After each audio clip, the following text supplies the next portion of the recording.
लेखक सोमदत्त कहते हैं जो शहर नेविसा शहर है उसके बीच में एक नदी बहती है और उस नदी का नाम है दूना नदी। क्या नाम है? दूना नदी। और ये नदी यूरोप के कई देशों में बहती है। और अगर हमने नक्शा देखा जिसे तो मैप कहते हैं तो वहाँ ये नेविसा शहर भी मिल सकता है। उन्होंने वहाँ बच्चों के लिए कुछ खरीदा हुआ है।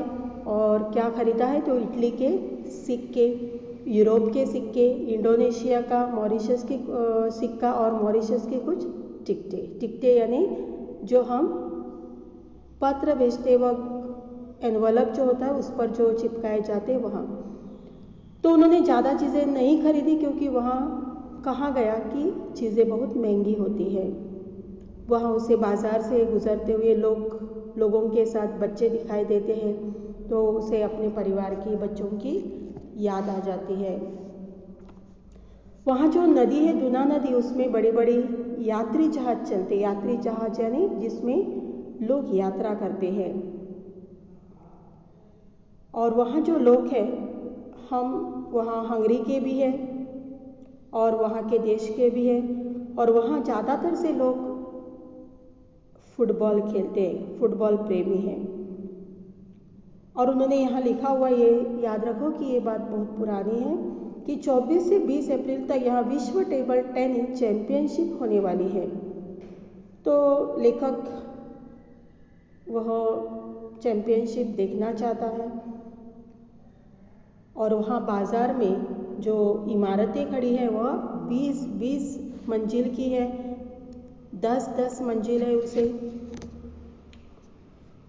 और वहाँ शहरों में हज़ारों जो लोग हैं वह भारतीय संतान है, मतलब उनके पूर्वज जो है वह भारतीय थे, लेकिन आज वे ऐसा लगता है कि यूरोपीय है क्योंकि उनके अब भाषा वेशभूषा सब वैसे ही हो गए हैं। वहाँ के लड़के स्केटिंग के बहुत शौकीन हैं। स्केटिंग मतलब ये इमेज देखकर तुम्हें पता चल जाएगा। जब लेखक बाहर देखते हैं खिड़की से तो उन्हें खेल का मैदान दिखाई देता है और अभी उन्होंने बाहर देखा तो वहाँ फुटबॉल की मैच चल रही है।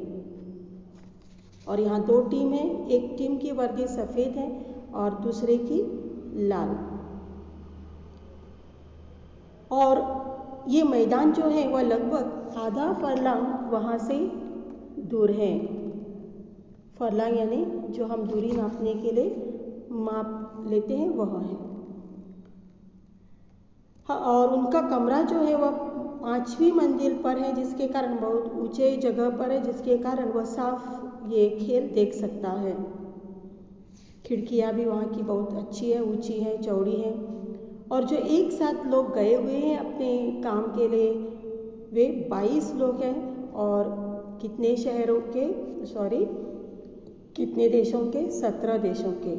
माल्टा, Mauritius, Mexico, Bolivia, Nigeria, Mali, Angola, Bangladesh, Afghanistan, Egypt, Jordan, Indonesia, Bharat, चीन, कोरिया और थाईलैंड।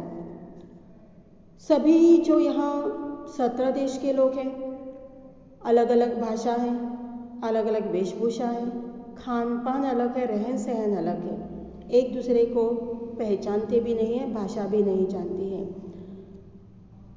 तो उसमें एक लड़का भी है नेपाल का जो दुभाषिया है। दुभाषिया यानी जो सोचो कि उसे 2 भाषाएं आती हैं या अनेक भाषाएं आ सकती। अगर मैं कोंकणी में बोल रही हूँ और मेरे सामने जो है वह अंग्रेज़ी बोल रहा है या कन्नड़ बोल रहा है तो ये लड़का क्या कर सकता है? दोनों को अनुवाद करके मेरी कोंकणी उसे कन्नड़ में बताएगा, वह कन्नड़ में बोलेगा तो मुझे कोंकणी में बताएगा।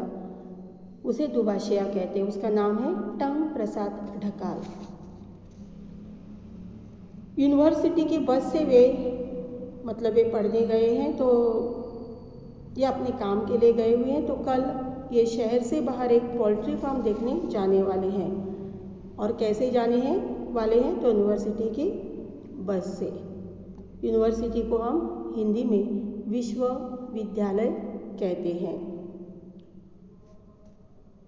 कल यानी जब एक खत लिखा उसके अगले दिन उन्होंने दोपहर को एक दुल्हन भी देखी जो अपने घर जा रही थी, जिसने कौन से कपड़े पहने थे, तो सफ़ेद कपड़े पहने थी वह और नीचे से ऊपर तक मतलब झब्बा जैसा डाला हुआ था और सर पर उसके सफ़ेद टोपी जैसे कुछ था। तुमने वो देखा होगा दुल्हन, अंग्रेज़ी दुल्हन कैसी होती है। और साथ में 50 लोग थे।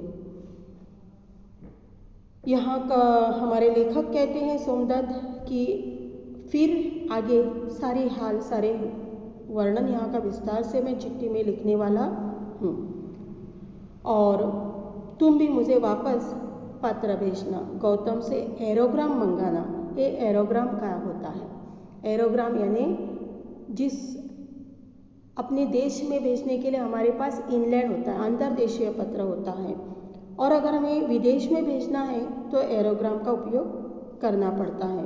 वो सभी को वहाँ प्यार दे रहा है और बता रहा है कि अच्छे से रहना, अपना ख्याल रखना, क्योंकि साथ में माँ अकेली है और उसे माँ को परेशान मत करना। अंत में तुम्हें 5 अगर खोला हुआ है तुम्हें मालूम होगा लिखा हुआ है तुम्हारा पापा।